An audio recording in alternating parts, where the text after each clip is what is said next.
আসসালামু আলাইকুম, কেমন আছেন সবাই? আশা করি সবাই ভালো আছেন। আপনাদের দোয়া আশীর্বাদে আমিও খুব ভালো আছি। তাই চলে আসলাম আপনাদের সাথে একটা ভিডিও শেয়ার করতে। অবশ্যই ভিডিওটা ভালো লাগলে লাইক, কমেন্ট এন্ড শেয়ার করবেন।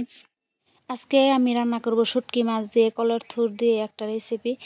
আজকে তার মানে প্রথম এভাবে আমি রান্না করতেছি শুটকি মাছ দিয়ে কলার থুর দিয়ে। তাই আমি সব মশলাগুলো একসাথে আগে কষিয়ে নেব। এখানে দিয়ে দিচ্ছি আদা, রসুন, পেঁয়াজ, কাঁচামরিচ সব একসাথে দিয়ে আমি মশলাটা কষিয়ে নিব। কষানো হয়ে গেলে আমি চিংড়ি মাছটা ঢেলে দিচ্ছি। চিংড়ি মাছটা তার মানে ভালো করে কষিয়ে নিব শুটকি মাছ।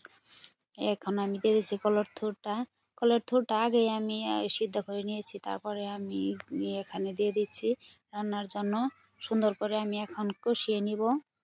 এদিকে আমার কষানোটাও হয়ে থাক, আর এদিকে আমি আজকে ভাজি করব বাঁধাকপির জন্য আমি এখানে আদা, রসুন, কাঁচামরিচ সব আগে দিয়ে দিচ্ছি মশলায়। তারপরে আমি সুন্দর করে বাজে তারপরে আমি বাঁধাকপিটা দিয়ে দিচ্ছি। সুন্দর লাগে এভাবে ভাজি করলে না সেই স্বাদ লাগে। তাই আমি সুন্দর করে দিয়ে দিচ্ছি।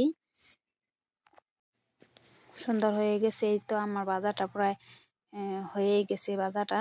আর দেখি ওইদিকে আমার থুরটা কষানো হয়েছে না নাই, তাই আমি সুন্দর করে লাড়াচাড়া করে নিচ্ছি। প্রায় আমার কষানো হয়ে গেছে, তাই আমি এখন ঝোলের জন্য যেখানে পানি লাগে আমি দিয়ে দিচ্ছি, সুন্দর করে দিয়ে দিচ্ছি। এদিকেও আমার ভাজিটা হয়ে গেছে প্রায় আর কি। এই তো আমার ভাজাটা হয়ে গেছে। এখন আমি রান্না করব ডিম দিয়ে আলুর ঝোল। এই ডিম দিয়ে আলুর ঝোলের জন্য আগে ডিমটা অল্প হলুদ দিয়ে ভেজে নিয়েছি। আগে তার মানে ভেজে নিতে হয় ডিমগুলো, তাই আমি সুন্দর করে ভেজে নিচ্ছি হলুদ গুঁড়ো দিয়ে। এই তো আমার ভাজাটা প্রায় হয়ে গেছে। আমি এখন নামিয়ে নিব।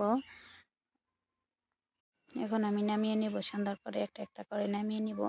এই তো আমি নামিয়ে নিচ্ছি। এখন আলুর জন্য আমি সেই তেলের মধ্যে এই কাঁচামরিচ, পেঁয়াজ দিয়ে আগে ভেজে নিচ্ছি। সুন্দর করে ভেজে নিচ্ছি। ভেজে নেওয়ার পরে আমি মশলাগুলো তারপরে কষিয়ে নিব আলুর জন্য। আলুটা আগে আমি সিদ্ধ করে নিয়েছি কুকারে, ভালো করে সিদ্ধ করে নিয়েছি। এদিকে আবার মশলাটাও কষিয়ে নিচ্ছি। এখন আমি দিয়ে দেব আলু সিদ্ধ করা ইগুলো। তারপরে আমি একবার কষিয়ে নিব। কষানোর পরে আমি ঝোল দিয়ে দেব। এইভাবে আলুর ঝোল ডিম দিয়ে রান্না করলে অনেক স্বাদ লাগে। তাই আমি মাঝে মাঝে এই রান্নাটা করি, আলুর ঝোল ডিম দিয়ে। অনেক মজা লাগে আর কি। আমি চেষ্টা করি কদিন পরে পরে রান্নার জন্য। এই তো আবার এই ভাজা ডিমগুলো আমি দিয়ে দিচ্ছি। এখন আমি সুন্দর করে ফুটানো হওয়ার পরে আমি নামিয়ে নিব।